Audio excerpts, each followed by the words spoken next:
Hello everyone, welcome to star IQ. Star IQ के video platform पे आप सभी का बहुत बहुत स्वागत है।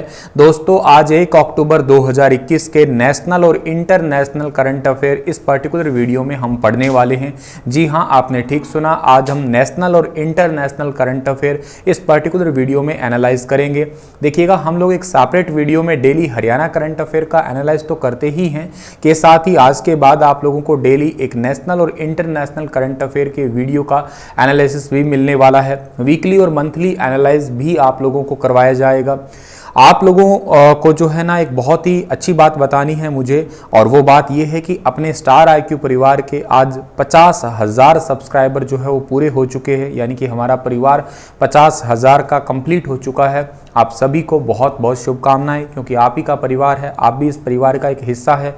जैसा मैं एक पार्ट हूं, वैसे आप भी एक पार्ट है। हो सकता है मैं इस परिवार का मुखिया हो, लेकिन फिर भी सदस्य तो बहुत इंपॉर्टेंट है, खाली मुखिया करता ही क्या है। तो आप लोग ऐसे ही इस परिवार में हंसते मुस्कुराते रहे, ऐसी मेरी अभिलाषा रहेगी। और एक मुखिया होने के नाते जिस उद्देश्य से इस परिवार को स्टार्ट किया गया था, उस उद्देश्य को हम जल्द ही पूरा करें, यानी कि आप सभी को आपकी मंजिल तक पहुंचा दिया जाए। क्योंकि इस दुनिया में सबसे सुंदर सरकारी नौकरी है, ना लड़का सुंदर है ना लड़की सुंदर, सुंदर है तो सरकारी नौकरी है। तो उस सुंदर और इस परम धाम तक पहुंचाने का प्रयास मेरा निरंतर जारी रहेगा। आप भी अपना प्रयास और अपने इस परिवार को निरंतर जो है ना बढ़ाते रहिएगा, इसमें सब्सक्राइबर ऐड करते रहिएगा। आप सभी का अगेन बहुत बहुत धन्यवाद। इस पर्टिकुलर वीडियो का अगर आप लोगों को पीडीएफ फाइल चाहिए तो डेली आप लोगों को स्टार आईक्यू टेलीग्राम चैनल पे पर्टिकुलर वीडियो का पीडीएफ फाइल भी प्रोवाइड करवा दिया जाएगा। चलिए, बिना वक्त गवाए पहले क्वेश्चन का एनालाइज करते हैं। क्या रहेगा क्वेश्चन हमारा? हाल ही में किस देश ने अपने पूर्वी तट से, कौन सा ऐसा देश है जिसने अपने ईस्टर्न कोस्ट, पूर्वी तट का मतलब होता है ईस्ट वाला कोस्ट, और यहाँ से जो है ना इस तट से एक जगह है जिसका नाम, आप पूर्वी तट से आपका एक मिसाइल है, यूं कहिएगा हॉन्सोंग 8। इसकी एक नई विकसित हाइपरसोनिक मिसाइल है। इसका सफलतापूर्वक प्रशिक्षण किया है। Recently, which country has successfully fired a newly developed hypersonic missile? इसका नेम है मिसाइल का, और इस मिसाइल का नाम क्या है? हॉन्सोंग 8। और ये कहाँ से किया है? ईस्ट कोस्ट से। तो ईस्ट कोस्ट से जो ऐसा सक्सेसफुल ट्रायल कर चुका है, उस देश का नाम है डियर उत्तर कोरिया। यानी कि ए वाला ऑप्शन जो है ना, उसका आंसर हमारा ठीक रहेगा। जो आपको फोटो में दिखाई दे रही है, यही है वो मिसाइल।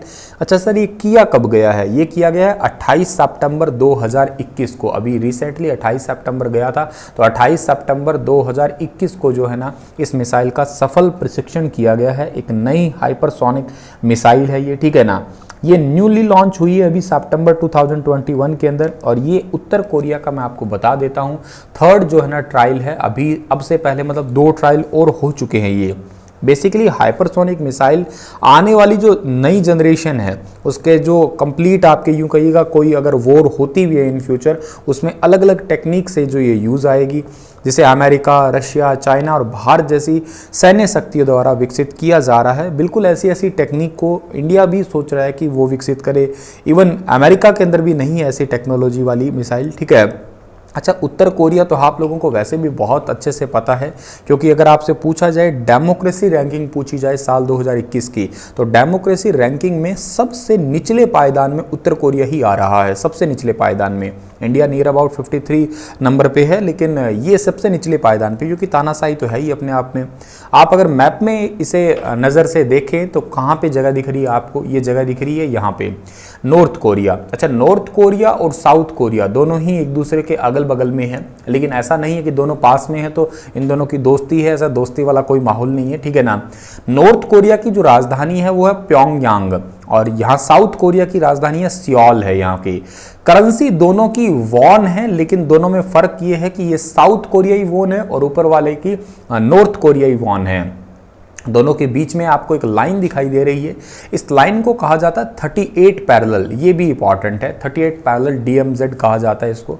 ये पॉइंट भी आप याद रखना। जैसे कि भारत और चाइना की मैकमोन है, भारत और पाकिस्तान की रेड क्लिफ है, भारत अफगानिस्तान की डूरंड है, ऐसे ही नॉर्थ कोरिया और साउथ कोरिया के बीच की लाइन है 38 पैरेलल। इस बात को याद रखना।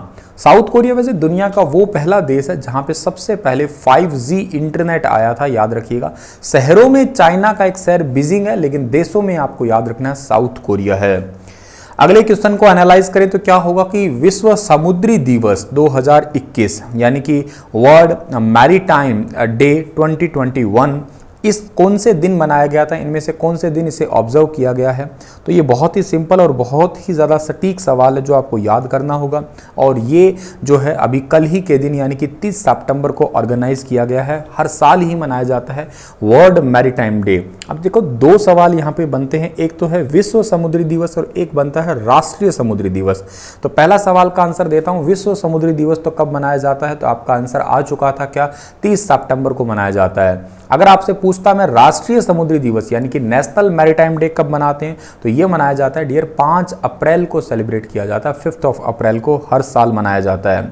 अब आप कहेंगे सर इसे मनाता कौन है, अंतर्राष्ट्रीय समुद्री संगठन मनाता है इसे, ठीक है ना। इंडियन आपका मेट्रोलॉजिकल जो ऑर्गेनाइजेशन है पूरा, उसके द्वारा इसे मनाया जाता है विश्व समुद्री दिवस को। अच्छा, इसे मनाया कब जाता है, अब आप यूं देखिएगा हर साल 30 सितंबर को नहीं होता है ये, ऐसा नहीं कि 30 सितंबर को हर साल है। 5 सितंबर वाला चलो ठीक है, ये मतलब 5 अप्रैल वाला चलो ठीक है फिक्स है, लेकिन 30 सितंबर वाला फिक्स नहीं है। क्यों फिक्स नहीं है सर, देखो क्या होता है, ये सितंबर महीने का जो लास्ट थर्सडे आता है ना, उसी को ही ये मनाया जाता है। अब सितंबर महीने का लास्ट जो वीरवार बृहस्पतिवार था वो 30 सितंबर को पड़ रहा था, इस करके 30 सितंबर को इस बार मना लिया गया, ठीक है। अब सर आप कहोगे इसके मनाने का उद्देश्य क्या है, मकसद क्या है, तो इसका मकसद सिंपल सा है भैया कि वातावरण की थोड़ी सुरक्षा कर ली जाए, समुद्री उद्योग है, शिपिंग है, इसके प्रति थोड़ा लोग जागरूक हो जाए, है ना। आप कहोगे सर इसको पहली बार कब मनाया गया था फिर, तो इसको पहली बार मनाया गया था 1978 में मनाया गया था, ठीक है ना। और ये समुद्री दिवस पहली बार 1978 में मनाया गया था, लेकिन इससे पहले जो है ना समुद्री दिवस साल 1958 को जो है ना एक टैग कर दिया गया था, मतलब मनाया 1978 में गया था, लेकिन 1958 में जो है ना इसे टैग करके छोड़ दिया था इसको। और संयुक्त राष्ट्र के अनुसार दुनिया का 80% व्यापार जो होता है ना वो समुद्री मार्ग से ही होता है, तो ऐसे दिवस मनाने भी जरूरी है। एक और इंपॉर्टेंट क्वेश्चन बन सकता है कि इस बार का थीम क्या था, तो इस बार का थीम था सेफर शिपिंग के भविष्य के मूल में है, ठीक है ना। Seafarers are the core of the shipping future, ये इस बार का थीम था, ये तो मैंने आपको बता ही दिया 5 अप्रैल वाला। होपफुली आपको ये बात समझ में आ गई। अगले क्वेश्चन को एनालाइज करें तो क्या होगा, लुइस हैमिल्टन कितनी रेस जीतने वाले पहले फार्मूला 1 F1 ड्राइवर बन गए हैं, तो पहले F1 ड्राइवर बने हैं, कितनी रेस इन्होंने जीती है, इन्होंने प्यारे बच्चों जीती है टोटल 100 रेस जीती है, यानी कि बी वाला ऑप्शन इसका हमारा वो बिल्कुल ठीक रहेगा। और ऐसा करने वाले ये पहले ही बने हैं, लुइस हैमिल्टन 100 रेस जीतने वाले पहले फार्मूला 1 F1 ड्राइवर बने हैं ये, ठीक है। अच्छा, रूसी ग्रैंड प्रिक्स सीजन में हैमिल्टन की जो है ना ये 5वीं जीत है, और जुलाई 2021 में ब्रिटिश ग्रैंड प्रिक्स के बाद उनकी पहली जीत है ये। अच्छा, 2021 में रूसी grand prix F1 race formula 1 के से रेस है जो कि 26 सितंबर 2021 को सोची ऑटोड्रोम में आयोजित की गई थी, ठीक है ना। तो ये काफ़ी इंपॉर्टेंट, और मर्सिडीज के लुइस हैमिल्टन ने इस रेस को जीत लिया था 2021 की, वैसे ही ये 15वीं रेस थी। अगर आप लुइस हैमिल्टन के बारे में बात करते हैं तो लुइस हैमिल्टन का जन्म हुआ है 7 जनवरी 1985 को हुआ है, ठीक है ना। यूके से संबंधित है ये, और इनकी नेशनलिटी जो है वो ब्रिटिश ही है, तो ये पॉइंट भी आप याद कर सकते हैं। अगला जो सवाल हमारा रहने वाला है वो क्या है कि हाल ही में किस राज्य सरकार ने मिशन शक्ति चरण 3 के तहत निर्भया एक पहल कार्यक्रम की शुरुआत की है। निर्भया एक पहल कार्यक्रम की शुरुआत की है अभी हाल ही में यूपी यानी कि उत्तर प्रदेश ने। अब आप कहोगे सर निर्भया एक पहल ये कार्यक्रम क्या है, तो देखो मुख्यमंत्री यहाँ के योगी आदित्यनाथ, इन्होंने लखनऊ में मिशन शक्ति चरण 3 के तहत निर्भया एक पहल कार्यक्रम की शुरुआत की। इसमें क्या है, 75,000 महिला राज्यों के बैंकों से जुड़ेगी, बेसिकली सस्ती ब्याज दरों पर ऋण प्राप्त करेगी, और 3 महीने के लिए प्रधानमंत्री मुद्रा योजना के तहत राज्य सब्सिडी का लाभ भी प्राप्त करेगी। बस इसका उद्देश्य इतना है कि महिलाओं को सुरक्षा, सम्मान और स्वावलंबन देने का काम करना ही इसका सीधा सीधा उद्देश्य है। फिर बता रहा हूँ, 75,000 महिलाओं को बैंकों से डायरेक्ट कनेक्ट किया जाएगा इस योजना के अंदर। आप यूपी की बात करते हैं तो यूपी की राजधानी लखनऊ है, यूपी के मुख्यमंत्री योगी आदित्यनाथ है, और राज्यपाल का नाम आनंदीबेन पटेल है। इतनी बातें भी आप याद रखना। निम्न में से किस देश के राष्ट्रपति कैस सैयद ने नजला बोदेंत रमजाने को देश की पहली महिला प्रधानमंत्री नामित किया है? देश की पहली महिला प्रधानमंत्री नामित किया है ट्यूनीशिया को, यानी कि ट्यूनीशिया की प्रधानमंत्री बनी है अभी रिसेंटली नजला बोदेंत रमजाने। बहुत ही ज़्यादा इंपॉर्टेंट क्वेश्चन है, इंटरनेशनल न्यूज़ बहुत ज़्यादा चर्चा में भी है ये। अब ऐसा क्यों है सर? एक्चुअली ये यहाँ के एक इंजीनियरिंग कॉलेज या स्कूल कहिएगा, वहाँ की जो है ना प्रिंसिपल है ये, और वहाँ की प्राध्यापक होते के नाते प्रोफेसर है, मतलब आप यूँ कहिएगा, प्रिंसिपल तो खैर आप भाषा में प्रोफेसर कहूँगा ज़्यादा अच्छा लगेगा। तो वहाँ की प्रोफेसर है ये, और वहाँ की प्रोफेसर जो है ना पहली महिला प्रधानमंत्री, अब तक मतलब महिला प्रधानमंत्री नहीं थी, इसमें पहली महिला प्रधानमंत्री ये आई है, और यहाँ के राष्ट्रपति जी ने ऐसा काम कर दिखाया है भैया। हालांकि ट्यूनीशिया के राष्ट्रपति कैस सैयद ने कहा ये है कि यहाँ की सरकार जो है ना वो भ्रष्टाचारी सरकार थी पहले, जो कि जुलाई में लगभग भंग हो ही गई थी। तो अब नई सरकार इसलिए चुन रहे हैं क्योंकि भ्रष्टाचार मुक्त करना है देश को, और जो अराजकता फैली हुई है उसको ख़त्म करना है, ठीक है। तो ये पॉइंट आपको यहाँ से याद कर लेना है। और बात अगर मैं यहाँ पे कर रहा हूँ कौन से देश की, ट्यूनीशिया की बात कर रहा हूँ। चलिए इसको दर्शन करवाते हैं। ट्यूनीशिया दिखने में कुछ ऐसा ऐसा पड़ रहा है मैप वाइज। इसकी कैपिटल ट्यूनिस है, इसके जो राष्ट्रपति उनका नाम तो कैस सैयद अभी मैंने बता ही दिया है, और यहाँ की प्रधानमंत्री का नाम नजला बोदेंत है, नजला बोदेंत है। करेंसी ट्यूनिस दिनार है, और इसका कॉन्टिनेंट कौन सा है? अफ्रीका कॉन्टिनेंट में ये पड़ता है। हाल ही में सरकार ने दिल्ली मेट्रो रेल कॉरपोरेशन, जिसको डीएमआरसी कहते हैं, इसके प्रबंध निदेशक डॉक्टर मंगू सिंह का कार्यकाल कब तक के लिए बढ़ा दिया? मंगू सिंह का कार्यकाल बढ़ा दिया गया है 31 मार्च 2022 तक, ठीक है ना। 31 मार्च 2022 तक का कार्यकाल इनका बढ़ा दिया, यानी कि सी वाला ऑप्शन इस सवाल का हमारा वो बिल्कुल ठीक रहेगा। Delhi metro rail corporation DMRC, और इसके जो प्रबंध निदेशक है जिनका नाम है डॉक्टर मंगू सिंह, इनके कार्यकाल को 6 महीने के लिए और बढ़ा दिया गया है, ठीक है ना। दिल्ली के परिवहन मंत्री कैलाश गहलोत के निर्देश पर परिवहन विभाग ने इस समय कुछ दिन पहले केंद्र सरकार के पास प्रस्ताव भेजा था और अपनी अनुमति लेने के लिए, ठीक है ना। 30 सितंबर को इनका कार्यकाल समाप्त हो रहा था। 31 मार्च 2022 तक जो है ना इस पद पे ये बने रहेंगे, इस बात को आपको याद रखनी है। अब बात करते हैं मंगू सिंह की। तो मंगू सिंह जो है ना इनका जन्म हुआ था 15 दिसंबर 1955 को इनका जन्म हुआ था, ठीक है। अच्छा, और एक बात ये याद रखनी है कि दिल्ली मेट्रो जो है ना ये जो है ना डॉक्टर ई श्रीधरन, जो कि पहले थे मैनेजिंग डायरेक्टर और जिनको दिल्ली मेट्रो का पितामह के रूप में भी पुकारा जाता है, उनके बाद में ये आए थे, ठीक है। दिल्ली मेट्रो जो है ये ओपन हुई थी सबसे पहले 24 दिसंबर साल 2002 को, और इसका ऑपरेशन भी इसी दिन से स्टार्ट हुआ था, तो और ये पॉइंट भी आपको याद रखना है। चलिए, तो दिल्ली मेट्रो जो है ना एक मास रैपिड ट्रांजिट सर्विंग है आपका, ठीक है ना। जैसे कि वर्तमान में देखा जाए तो दिल्ली है, दिल्ली सिटी के अलावा गाजियाबाद है, फरीदाबाद है, गुरुग्राम है, नोएडा है, बहादुरगढ़ है, बल्लभगढ़ है, नेशनल कैपिटल रीजन है, ठीक है ना। ये आपका इलाका बहुत बड़ा है, और ये सेकंड ओल्डेस्ट मेट्रो है कोलकाता के बाद में, कोलकाता इससे पहले है, ठीक है ना। और इंडिया की बहुत बड़ी भी है, और ये बिजी रेल मेट्रो स्टेशन मतलब रेलवे नेटवर्क है इंडिया के अंदर, ये भी पॉइंट याद रखना आप लोग।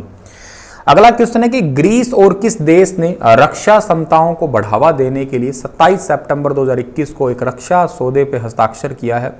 तो ये कौन सा देश है? ग्रीस और फ्रांस ने ऐसा समझौता किया है, यानी कि ए वाला ऑप्शन जो है ना इस सवाल का हमारा वो बिल्कुल ठीक रहेगा। ग्रीस और फ्रांस ने रक्षा क्षमताओं को बढ़ावा देने के लिए 27 सितंबर 2021 को एक समझौता किया है, ठीक है ना। एक्चुअली ये समझौता आप कहोगे किस किस के से रिलेटेड है? देखो, फ्रांस के राष्ट्रपति इमैनुअल मैक्रोन थे और ग्रीस के प्रधानमंत्री क्यारिकोस थे, ठीक है। इन दोनों ने आपस में समझौता किया ही है। अच्छा, समझौता बेसिकली क्या है? समझौता में बेसिकली इन दोनों देशों की आपसी सुरक्षा है, दोनों की आपसी रक्षा है, यूँ कहिएगा। दोनों देशों में संप्रभुता, स्वतंत्रता, अखंडता, इनमें मदद मिलेगी। इसके तहत बेसिकली ग्रीस 3 फ्रांसीसी युद्धपोत भी खरीदेगा, शायद चौथा भी खरीद ले, लेकिन 3 तो पक्के है ही है, ठीक है। वैसे इससे पहले ग्रीस जो है ना 18 फ्रेंच राफेल खरीद चुका है, और 6 की भी जेट खरीदने की योजना बनाई जा रही है, ठीक है ना।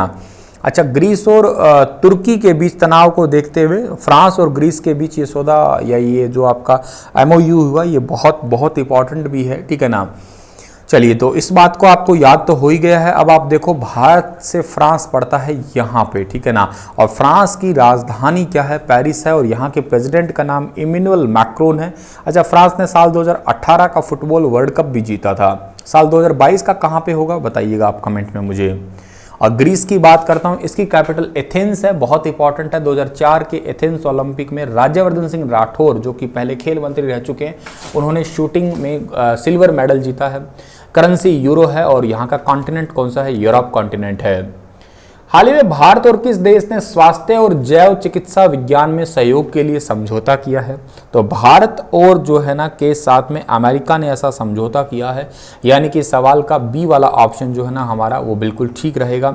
इंडो यूएस समझौता है, इंडो यूएस हेल्थ डायलॉग इसको बोलने वाले हैं, 28 सितंबर 2021 को। इसमें भारत के जो स्वास्थ्य और परिवार कल्याण मंत्री, इनका नाम है मनसुख मांडविया, और के साथ में जो है ना वहाँ के जो आपके नेता है, उन दोनों के साथ में बहुत ही महत्वपूर्ण ये समझौता हुआ है।